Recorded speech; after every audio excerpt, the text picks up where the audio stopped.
Howdy Bio 6611. This will be our final lecture set on conditional probability for diagnostic testing, and we're going to look in the problem or challenge of how we would evaluate a continuous test value.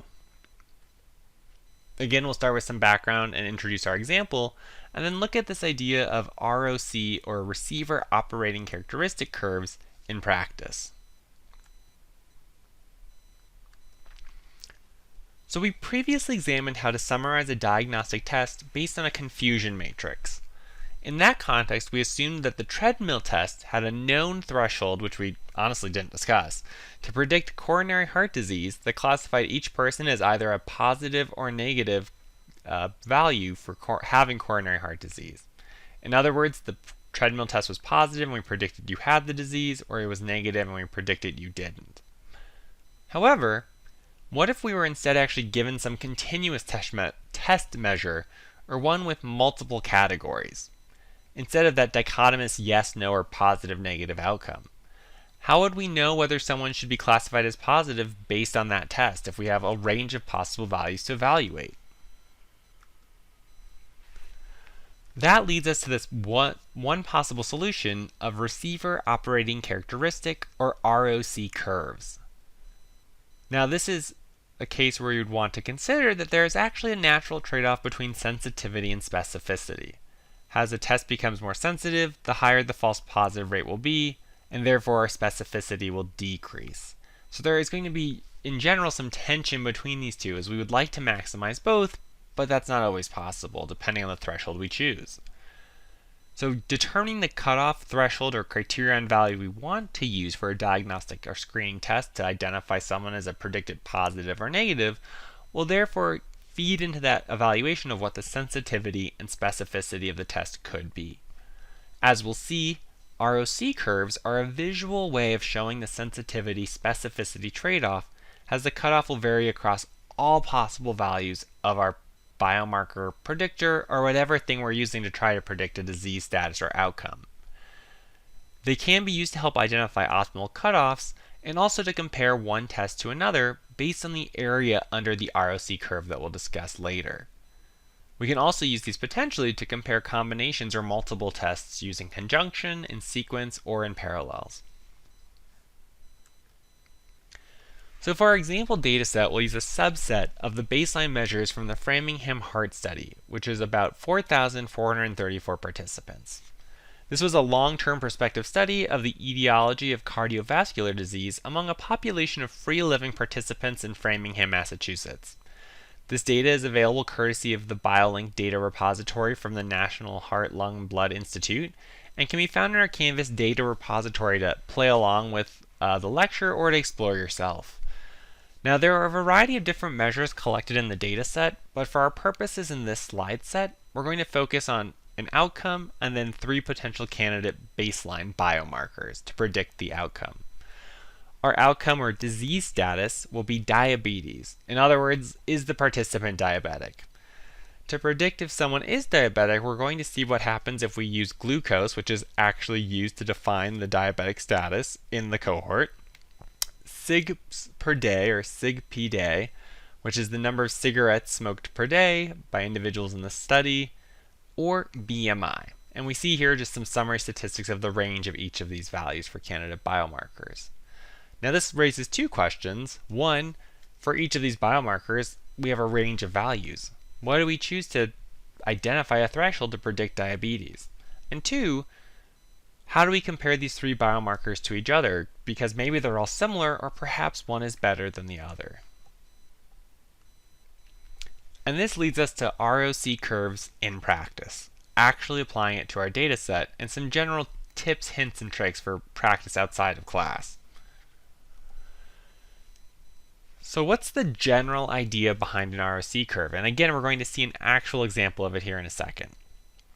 To obtain the ROC curves, though, what we do is we take each possible cutoff value in our data set and we'll create a 2x2 table or a confusion matrix at each value of the possible thresholds. We'll then look at identifying each person in the study is either positive, being above the cutoff, or negative, below the cutoff, and compare that to our outcome of interest. Again, in general, that could be a gold standard, it could be a disease status, or something else. From each of these 2x2 tables, then, we'll calculate the corresponding sensitivity and specificity, and we'll then plot these values against each other across all the values of the cutoff.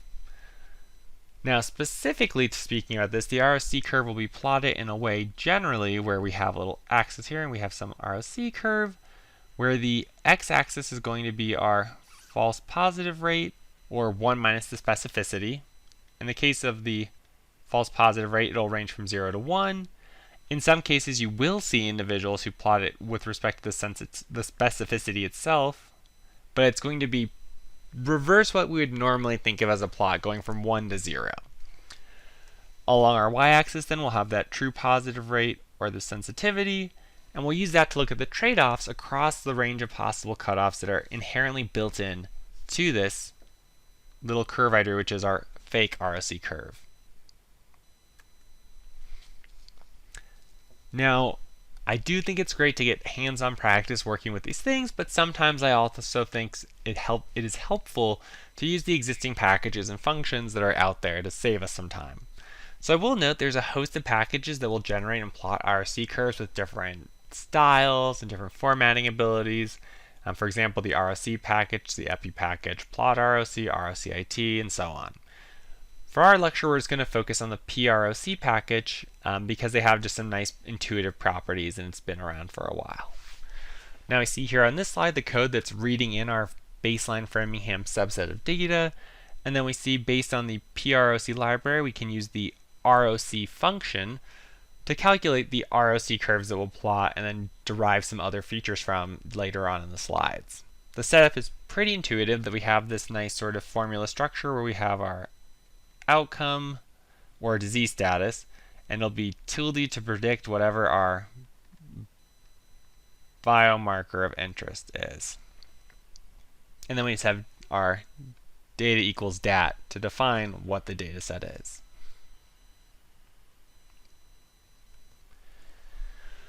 Now here's an example of our ROC curves for these three measures plotted here. Now to be fair, we haven't gone through actually how to actively interpret them or use these in any meaningful way, but one thing we will note just right now is that it appears glucose, our solid black line, is potentially doing fairly well once we actually walk through what some of these things mean, because it has a pretty steep increase from that 1 minus specificity or 0.0 value up to a high sensitivity, which again probably makes sense considering glucose is used to actually diagnose diabetes, which is our outcome.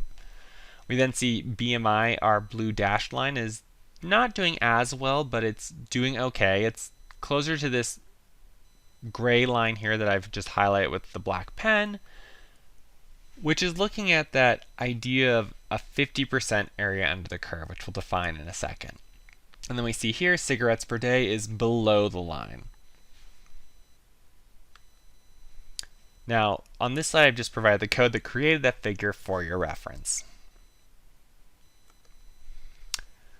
So how can we evaluate the overall performance, that first question of the areas of these, comparing these three biomarkers or looking at how they perform at predicting diabetes status? And the way we'll do that is through the area under the curve, or the AUC. So the ability of a given predictor to discriminate between the outcome can be summarized from the ROC curve using what we call the area under the curve, or AUC. And that's simply the area that lies under the ROC curve. If we just pop back briefly to our previous slide, we can focus here on our maybe BMI one, and the area under the curve is going to be all of this area here that goes below our blue ROC curve all the way down to that sensitivity of 0 value to the x-axis. The AUC also has a probabilistic interpretation that we can use as well, which is that for a randomly selected pair of participants where there's one with and one without the outcome of interest, the predictor we're using will rank higher for the participant who has the outcome. And I will say the pROC function, as we'll see on the following slide when we interpret the area under the curve for our three measures, does take this probabilistic interpretation quite literally. The AUC itself is a measure which can range from 0 to 1, where a test that had an AUC of 1 has perfect accuracy. It's able to perfectly discriminate who does and does not have the outcome. If our test had an AUC equal to 0.5, it's essentially no better than random chance. We might as well flip a fair coin, heads or tails, to predict if someone has the disease or not. And the case we get into trouble is if a test has an AUC below 0.5, it's actually worse than random chance. We'd actually be better off flipping a fair coin. One piece of just terminology to be aware of is that the AUC also goes by multiple names, such as the C-index or the concordance index, and it's also going to be seen to be equivalent to some non-parametric rank-based statistics that we'll talk about in a later set of lectures in a few weeks, known as the Mann-Whitney U statistic. So let's look at an example in R of calculating the AUC and interpreting these results. So we see just in decreasing order of the AUCs, we have glucose, BMI, and cigarettes per day. We see that for glucose, we have a pretty high AUC of nearly 0.9, and we have a still greater than 0.5 AUC for BMI of about 0.63. Again, though, we see because that ROC curve for the cigarettes was underneath that diagonal gray line on the x equals y coordinate, we see that that has less than 0.5. So actually cigarettes per day is worse than random chance. Now, a brief heads up that some packages will actually calculate the AUC so it's going to be above 0.5. In other words, it's going to automatically switch the order that would matter to predict the outcome. Again, pROC treats the order as important, and so it says, well, based on the data we have, it looks like smoking more cigarettes makes you at lower risk for diabetes, which may be nonsensical, but it's what the data says, and pROC is strictly taking that interpretation that higher values correspond to a higher likelihood of having the disease. Now, that just helps us identify perhaps which of the biomarkers might be best overall at predicting an outcome. It doesn't really do much good, though, to actually say, well, the area under the curve is 90%, because in practice, I can't do much unless I actually have an actionable threshold to use. And in reality, I'm going to be upfront. There is rarely one best threshold, and part of it's going to be beauty is in the eye of the beholder. We're really going to choose our threshold based on some given context and what we desire, and in some cases, we're going to want a higher risk of false positives versus false negatives. Or in other cases, we want more false negatives than false positives. It just depends on what we're working with and on. That being said, though, there are some starting points we may be interested in using that are based on some mathematical properties. One is based on, in the pROC package, we have this chords function, which we'll see on the following slide. But there's two arguments that it takes, which is using Uden's J statistic or the closest top left approach.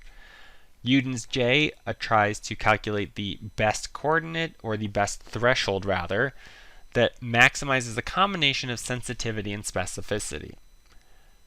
Alternatively, the closest top left tries to just find whatever point in our ROC curve is the closest to the furthest top left.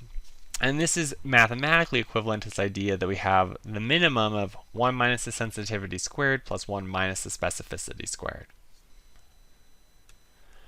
So let's just see what this looks like in practice applied to our best performing glucose marker. So using the chords function, we can look at it automatically calculating for us what the corresponding glucose threshold would be that is the closest top left, or Uden's J.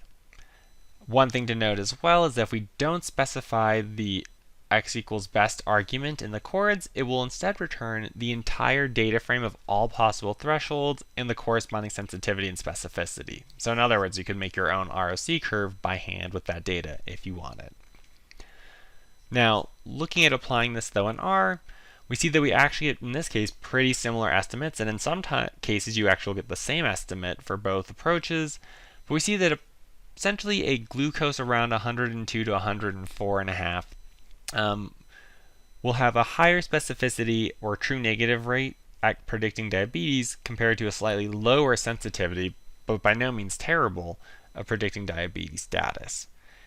And so in practice, if these were very different, we might use that to help discern or motivate a discussion with a collaborator or what we're trying to predict, or identify what may be more or less important for a given context. And so this wraps up our 3 lecture sets on diagnostic testing. In these 3 sets, we have introduced how to evaluate the performance of the test itself, how we can calculate probabilities to apply in the real world, and also how we can evaluate continuous biomarkers or predictors to compare amongst one another or even identify what the best coordinate or threshold might be. Again, in practice, we may wish to optimize different parameters depending on the problem, so we may be interested in higher sensitivity or higher specificity or maximizing the negative or positive predictive value. So ultimately, there's not necessarily one perfect threshold or cutoff, but we can at least attempt to balance these trade-offs that we now know of to identify what may happen if we change the threshold, or identify maybe just if a candidate marker is not promising for further study. For example, if the AUC is less than 0.5 or pretty close to 0.5. And with that, we'll wrap up this discussion before moving on in our next set of slides to study design and measures of effect size for 2x2 tables.